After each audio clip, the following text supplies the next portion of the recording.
कांग्रेस की सरकार थी, भूमि अधिग्रहण बिल, पता है आपको साहब, जो है पहले ज़मीनें बिना मर्जी के, बिना सहमति के किसान की जो है ले लेती सरकार। लेकिन राहुल गांधी जी ने ये कहा कि नहीं, कांग्रेस सरकार सबसे पहले ये तय करे कि किसानों की ज़मीन बिना किसानों की मर्जी के नहीं ली जाए। बड़ा क्रांतिकारी फैसला था उनका। ये सारे के सारे उद्योगपति तभी से उनके खिलाफ हो गए, जो मुफ्त में उनको ज़मीनें मिल जाती थी। देखिए, राहुल गांधी जी मनरेगा लेके आए, राहुल गांधी जी कांग्रेस सरकार में फूड सिक्योरिटी एक्ट बनवाया, जो आज ये साहब को 5-5 किलो राशन देना पड़ रहा है। तो ये साहब की मजबूरी हो गई है, क्योंकि कांग्रेस ने फूड सिक्योरिटी एक्ट पास कराया था।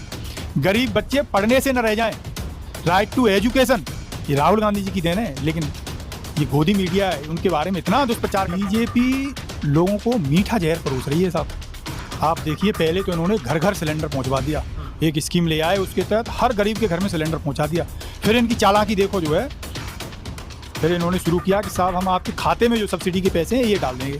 तो कुछ दिन तक उन्होंने वो सब्सिडी दी, लेकिन धीमे से उसको जो है वापस। नमस्कार, स्वागत है आपका। मेरा नाम है विपिन वेबाक।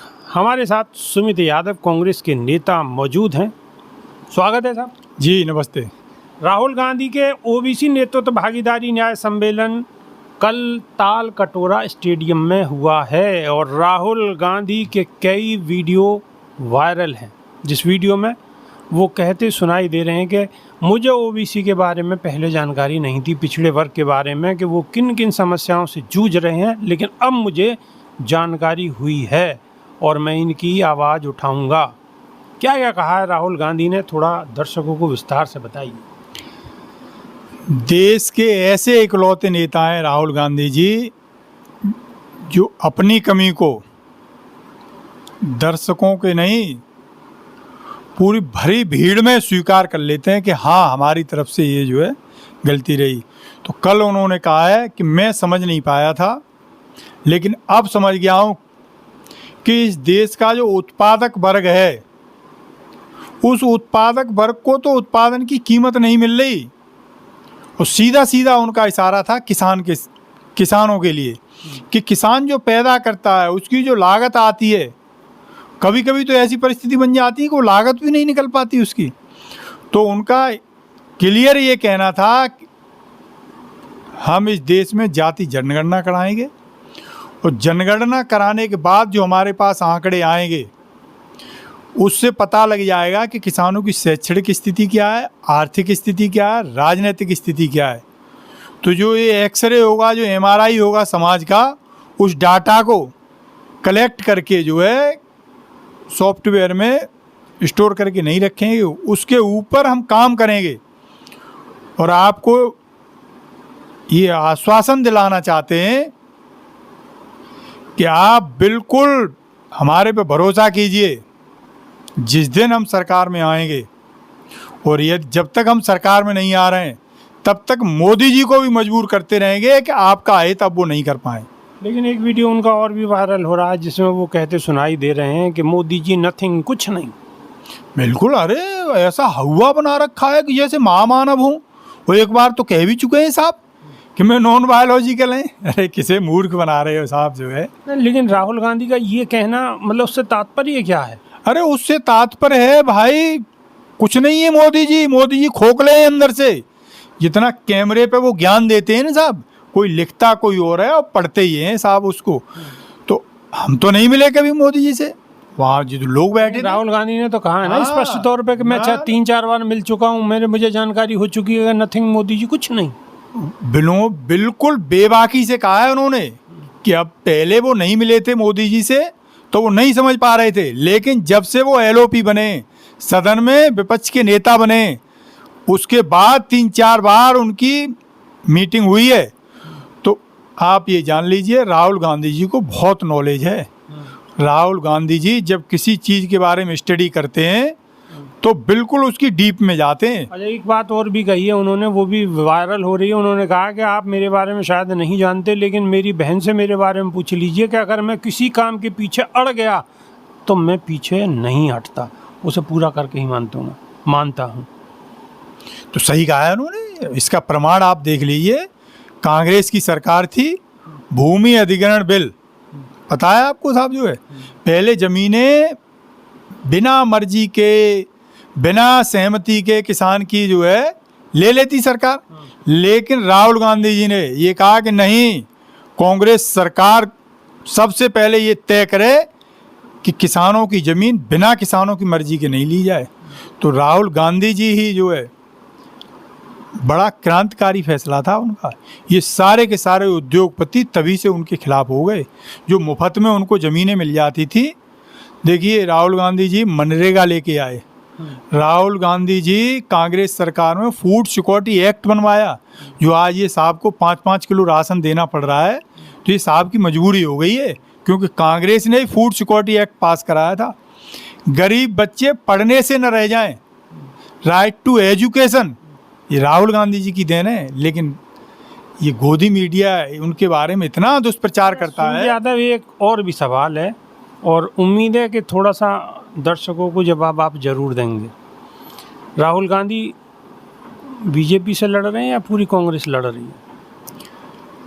आप मान लीजिए, राहुल गांधी जी ने कांग्रेस की दिशा बदल दी है। अब तक कांग्रेस के लोग दिग्भ्रमित थे, कोई कुछ कहता था, कोई कुछ कहता था। लेकिन आज राहुल गांधी जी ने बिल्कुल एक दिशा तय कर दी है, बोले इस डायरेक्शन में चलना है, सीधे सीधे, मतलब बिना लाग लपेट के जो है, ये देश के लिए अच्छा नहीं है। तो राहुल गांधी जी ने कांग्रेस के नेताओं को एक दिशा दे दी है। अब तक कुछ लोग अलग अलग लाइन ले रहे थे, तो आप मान लीजिए अब पूरी पार्टी और पूरी शिद्दत के साथ राहुल गांधी जी के साथ खड़ी हो गई है। चलिए, बहुत बहुत धन्यवाद। आपने जवाब बिल्कुल सोच समझ के और सही जवाब दिया, सच्चाई को स्वीकार किया कि राहुल गांधी लड़ाई लड़ रहे हैं, लेकिन एक नई दिशा दी है उन्होंने, कांग्रेस के लिए भी नई दिशा दी है। अच्छा, एक सवाल और है, जाते जाते एक सवाल और पूछ लेता हूँ मैं आपसे। किसानों की आय दुगनी करने की बात थी, बीजेपी कहती थी, अब दुगनी नहीं हुई, ये जग जाहिर है, सबे पता है। लेकिन आज की डेट में किसान को अगर फसल से पहले यूरिया, डाई, डीएपी कुछ खरीदना है तो उसके लिए भी लाइन लगानी पड़ती है और टाइम से मिलता नहीं है। यानी कि कहीं ना कहीं किसान को जो खाद, दवाइयाँ, जो कुछ भी चाहिए वो भी समय पे नहीं मिल पा रहा है। और अगर नहीं मिल रहा है और उन्हें इससे दिक्कत हो रही है, लेकिन राजनीति के हिसाब से फिर उन्हें कोई लॉस नहीं हो रहा है। ये क्या खेल है? दर्शक ये भी जानना चाहते हैं कि जब इतनी नाराज़गी है, किसान नाराज़ है, परेशान है, चारों तरफ हाहाकार है, तो फिर वो वोटों में कहीं ना कहीं निराशा क्यों नहीं होती बीजेपी के लिए? बीजेपी लोगों को मीठा जहर परोस रही है साहब। आप देखिए, पहले तो इन्होंने घर घर सिलेंडर पहुंचवा दिया, एक स्कीम ले आए, उसके तहत हर गरीब के घर में सिलेंडर पहुंचा दिया। फिर इनकी चालाकी देखो जो है, फिर इन्होंने शुरू किया कि साहब हम आपके खाते में जो सब्सिडी के पैसे हैं ये डाल देंगे। तो कुछ दिन तक उन्होंने वो सब्सिडी दी, लेकिन धीमे से उसको जो है वापस ले लिया। बीच में मोदी जी ने एक आह्वान कर दिया कि जो वापस करना चाहें वो वापस कर दें। तो बहुत सारे लोग दानी कर्मवीर करण बन गए, उन्होंने वापस कर दिया। जिन्होंने कर दिया, चलिए ठीक है, वो सक्षम हो गए, लेकिन जो बेचारे सक्षम नहीं हैं, जो मजदूर हैं, जो किसान हैं, जो फैक्ट्रियों में काम करते हैं, उन्हें तो साहब बेबसी में 1000 रुपए का सिलेंडर खरीदना पड़ रहा है। अब इनकी गिद्ध दृष्टि हो गई है। जो किसान अपने खेत में यूरिया और डीएपी लगाता है, उसको सरकार सब्सिडी रेट पर देती है, वही अब से नहीं दे रही। हमारे यहाँ एक दौर ऐसा आ गया था कि गेहूँ भी उतने पैदा नहीं होते थे जिससे देश का पेट भर जाए, बाहर से गेहूँ आते थे। तो देखिए साहब, कितनी विजनरी पार्टी है कांग्रेस।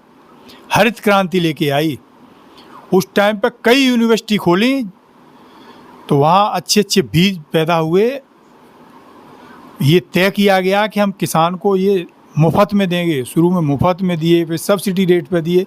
ऐसे ही इस खाद का प्रचलन वहाँ से शुरू हुआ है साहब। आज की डेट में 3 लाख करोड़ की सब्सिडी डीएपी और यूरिया पे जा रही है। तो इस सरकार की नज़र उस 3 लाख करोड़ पे है कि ये यहाँ से इसको क्रॉस मारिए, और जो ये 3 लाख करोड़ रुपए आएंगे ये अपने अडानी और अंबानी जैसे मित्रों के हित में लगाइए।